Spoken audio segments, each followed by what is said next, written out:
God is not our last hope. He is our only hope. I want you to think about those words carefully. How often do we turn to God only when we've exhausted every other option?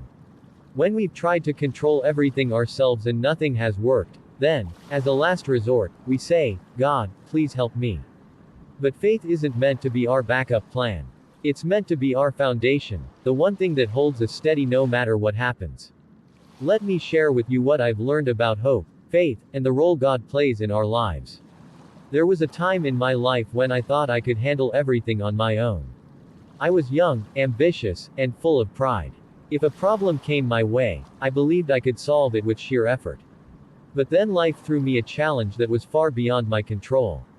Someone I loved deeply fell seriously ill. No amount of money, connections, or determination could change the situation.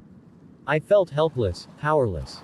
In my desperation, I finally turned to God, not as a last hope, but as my only hope. And it was in that moment, kneeling in prayer, that I realized something profound. God isn't waiting for us to come to Him when we've run out of options. He's been with us all along, gently guiding us, waiting for us to trust Him fully. Here's the truth. Life is unpredictable. There will be moments when everything feels like it's falling apart. And in those moments, you have a choice. You can cling to your own strength, which will eventually run out. Or you can place your trust in God, whose strength never fails. When we see God as our last hope, we limit our faith. But when we embrace Him as our only hope, something shifts within us. We begin to live with a sense of peace and assurance, knowing that no matter what happens, we are never truly alone.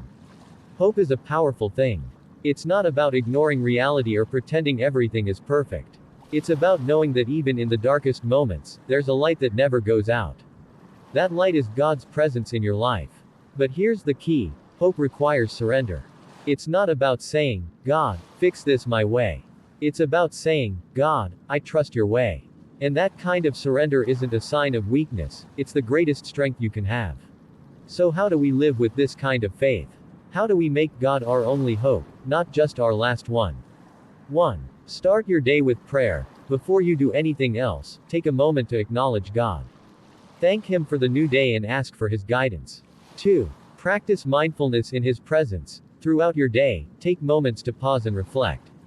Remind yourself that God is with you, even in the small, ordinary tasks. 3. Let go of what you can't control. This is one of the hardest lessons, but it's essential. Trust that God's plan is greater than your own.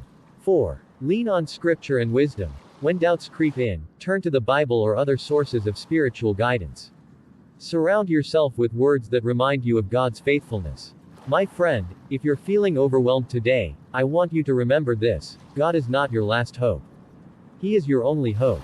You don't have to carry the weight of the world on your shoulders. You don't have to have all the answers. Surrender to Him. Trust in Him. And you'll find that even in the midst of uncertainty, there is peace. Even in the midst of struggle, there is hope. As you go about your day, I invite you to reflect on this question: are you treating God as your last hope? Or are you placing your trust in Him fully, as your only hope? Thank you for spending this time with me. If this message has touched your heart, take a moment to share it with someone who might need to hear it. Let's spread hope together. Remember, faith isn't about having all the answers. It's about trusting the one who does. Take care of yourself, and may you find peace in God's presence. Subscribe to the Mindful Path TV for more wisdom and inspiration. See you next time.